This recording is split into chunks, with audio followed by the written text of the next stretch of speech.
ஐயா என்னடா எனக்கும் குடுக்கறேன்னு சொல்றாங்க. குடுக்குறேன்னு சொன்னது காஃபி தான்டா. யாருக்கு தெரியும்? இப்போ உங்களுக்கு காஃபி கொடுத்தது எனக்கு குடுக்குறேன்னு சொன்னாங்க. நாளைக்கு உங்களுக்கு என்ன தருவாங்களோ எனக்கு என்ன தருவாங்களோ வெயிட் பண்ணி பாப்போம்.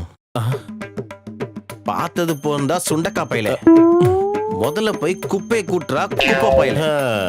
இருங்க ஐயா, காஃபியை குடிச்சிட்டு அதுக்கப்புறம் பண்றேன்.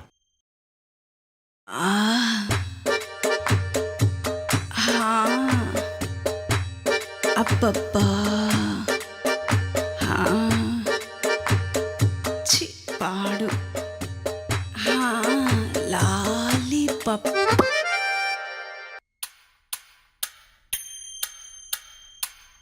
சரசம் சரசம். மாமனாரே, உங்களுக்கு ஏதாவது வேணுமா? எனக்கு என்ன தேவையோ அது நீ குடுக்கறம்மா. உனக்கு தேவையானதை கொடுக்கறதுக்கு தான் இங்க ஆள் இல்லாம போயிட்டாங்க இந்த வீட்ல. நீங்க என்ன சொல்றீங்கன்னு எனக்கு ஒண்ணுமே புரிய மாட்டேங்குது மாமனாரே. நேத்து ராத்திரி உங்க பெட்ரூம்ல என் புள்ளையும் நீயும் பேசினதை கேட்டம்மா.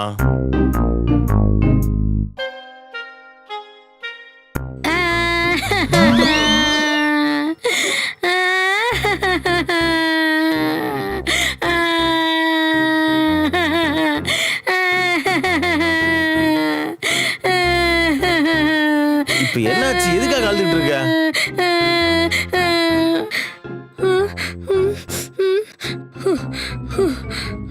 ஒரு நிமிஷத்துல மேகி கூட வேகாதுங்க.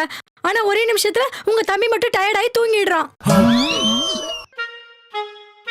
என்னடி பண்ண சொல்ற திவ்யா? என் தம்பியோட மீட்டர் அவ்வளவு நேரம் தான் ஓடுது. என் தங்கச்சி மேட்ரு ஆரம்பிக்கிறதுக்குள்ள உங்க தம்பி மீட்டர் முடிஞ்சு போகுது. திவ்யா,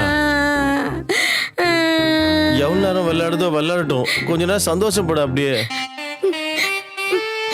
ஐஸ்கிரீம் சாப்பிட்டுட்டு இருக்கும் போது ஐஸ்கிரீம் உருகி போனா என்ன பண்ணுவ நீ? ஐஸ்கிரீம் சாப்பிட்ட சாட்டிஸ்ஃபேக்ஷனே இருக்காது. என்னோட நிலைமை கூட அதுதாங்க, அதுதான்.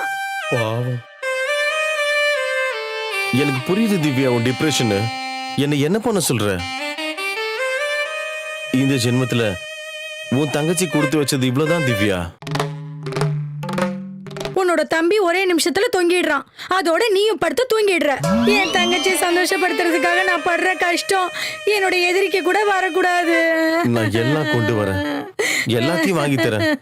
இது ஒண்ணுதானே என்னால முடியல. இது கூட அட்ஜஸ்ட் பண்ண முடியல உன்னால? நீ வேற எதுவும் வாங்கி தரலனா கூட பரவாயில்ல.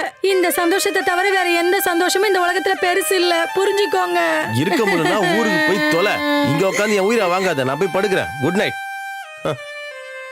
உனக்கு எப்பவும் குட் நைட் தான், ஆனா எனக்கு பேட் நைட்டு.